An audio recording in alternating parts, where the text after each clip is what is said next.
Are you in chronic survival?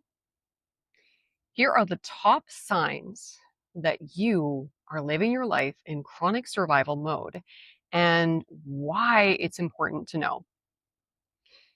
I want to share a little bit about chronic survival. And the reason I'm sharing about chronic survival is because I believe chronic survival mode is at the core of all of your symptoms: the anxiety, the insomnia, the chronic fatigue, the chronic overwhelm, the chronic pain. All of these symptoms, your body talking, are a reflection of the state that you're in.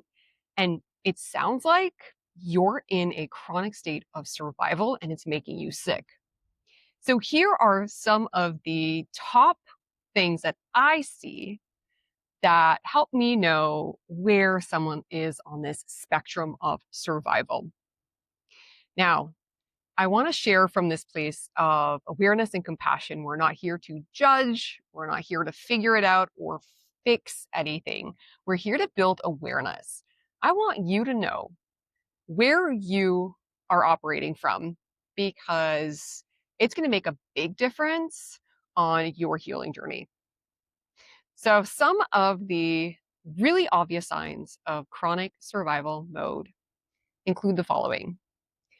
Number one, not being able to relax or to even rest. Maybe you have an opportunity to sit on the couch and take a break, but you can't. You feel fidgety, it feels uncomfortable. You can't really pause and be present in your day to day life. You can also find yourself probably scrolling a lot or trying to keep busy. That's another big sign is being lost in your phone, scrolling, not aware of your surroundings, trying to distract.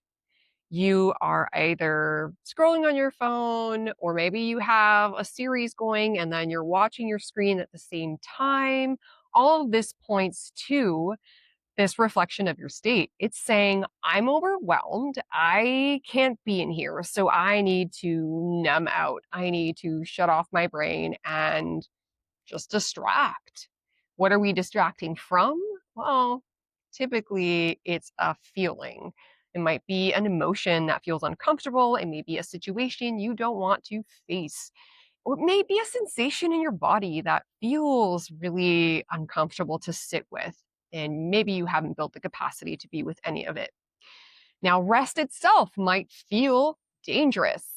You might have stories in your mind. Well, I can't take a rest until I finish all the dishes, fold all the clothes, finish this project, do all of this, or I can't enjoy my life or get on with whatever it might be until I've completed all of these tasks. There is a high sense of urgency, pressure, intensity, high stakes in everything that you do.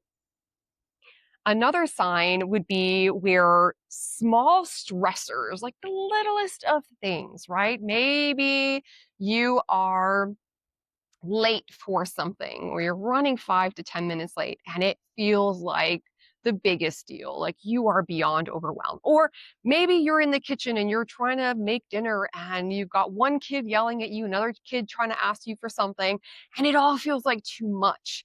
You feel like you're at capacity all the time. And it also feels like maybe sounds are too much, or you feel overstimulated all the time. And even situations where maybe in the past you would have felt really good and had fun at, like parties with friends or gatherings or a concert or going to the mall, all of that feels like way too much at this point. Another sign is where everything feels like an emergency, like literally everything's an emergency. And again, that brings in that high stakes, right? All of the pressure in your life. So I've got to finish this on time. If I don't do this, no one's going to do it. All of that intensity.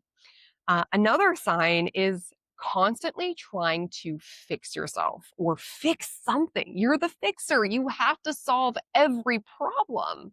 You're either researching all the time, maybe you're talking to ChatGPT all the time. You're trying to figure everything out. And again, it's coming from this energy of survival, of intensity. And of course, reflecting on your thoughts. If you were to pause right now and notice, what are the thoughts going through your head? I think they would be a really clear indication as to where on the spectrum of survival you are.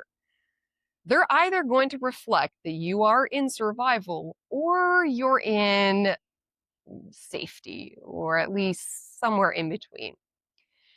And so your thoughts, they might be saying things depending on where you lie, like, this is urgent.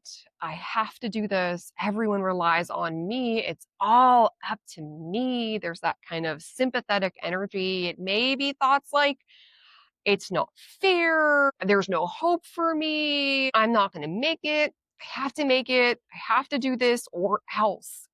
So there is this thought pattern, these stories that are perpetuating survival because we're following the story. And of course, the story, the thoughts are reflecting the state, but because we are perhaps noticing them and we're maybe following the story, we're saying, oh, that's right, that's true. Now let me take action because this story exists.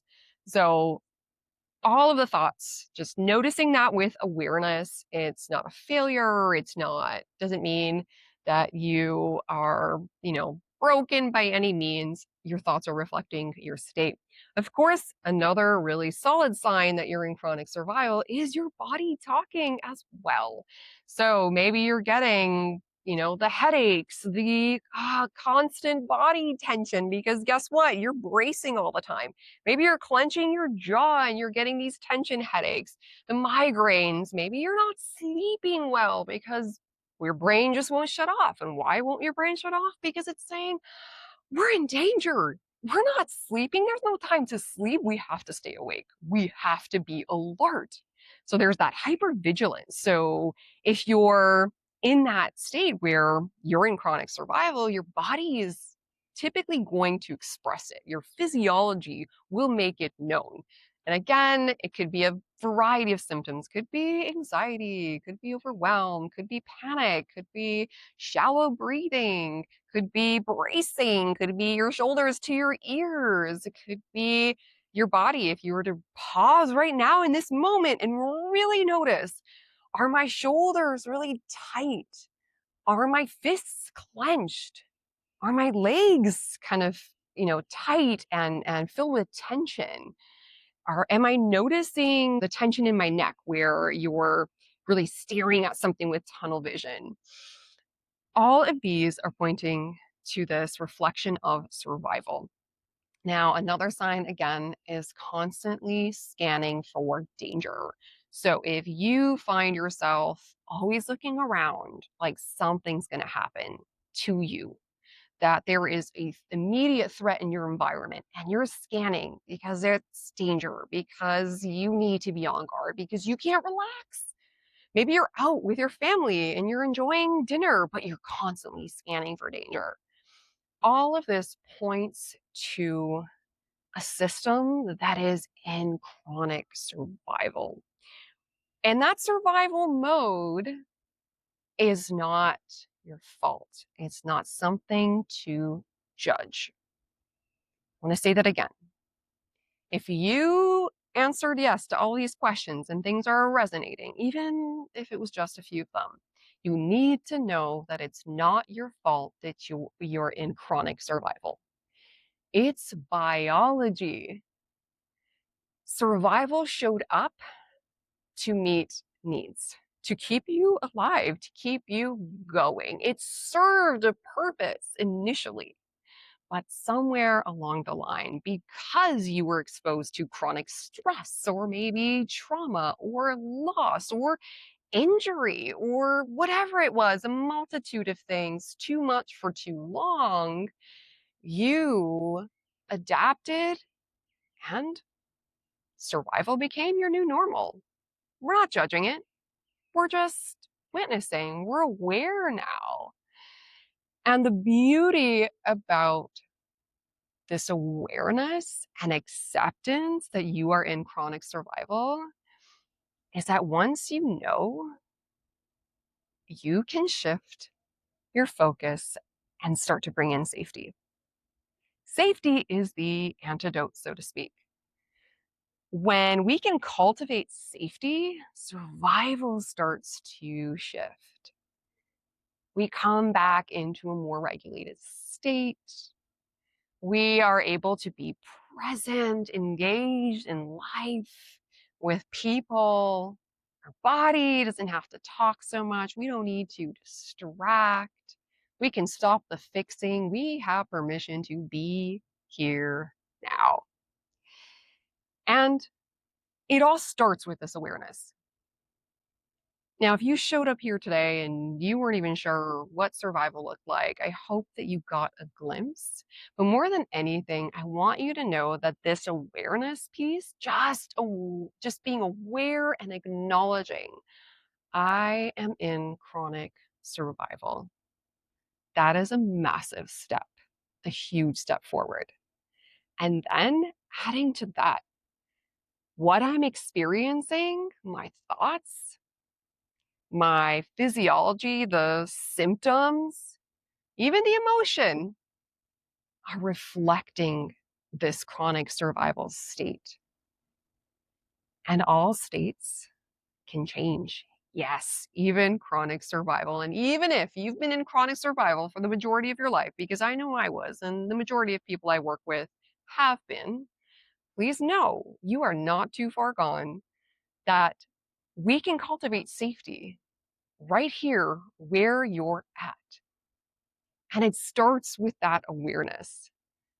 If all you take from this message today is to firstly know that survival is not your fault, it's biology, and the awareness that you are in chronic survival, that you're not broken, you don't need to be fixed, you need safety. So, pause with me right now. Notice your body. Just take a few seconds. Maybe pause and take your breath back. And what if we said out loud, I accept that I'm in chronic survival and it's not a failure? Let that be enough for right now. And hold hope that safety can be cultivated here too. All states can change. And when your state evolves, so do your thoughts, your symptoms, your emotion. And if you're curious, if you feel like you've been in chronic survival your whole life, or maybe you don't quite know, I have a really simple quiz you can do, and I'll pop the link in the caption below. And if this video resonated, if any of my messages are resonating, then please like and subscribe. And also join us in my membership haven. These are the things I talk about. I bring people from chronic survival into safety every day, and I see healing happening in real time. So if you'd like to learn more, all the details are in the caption.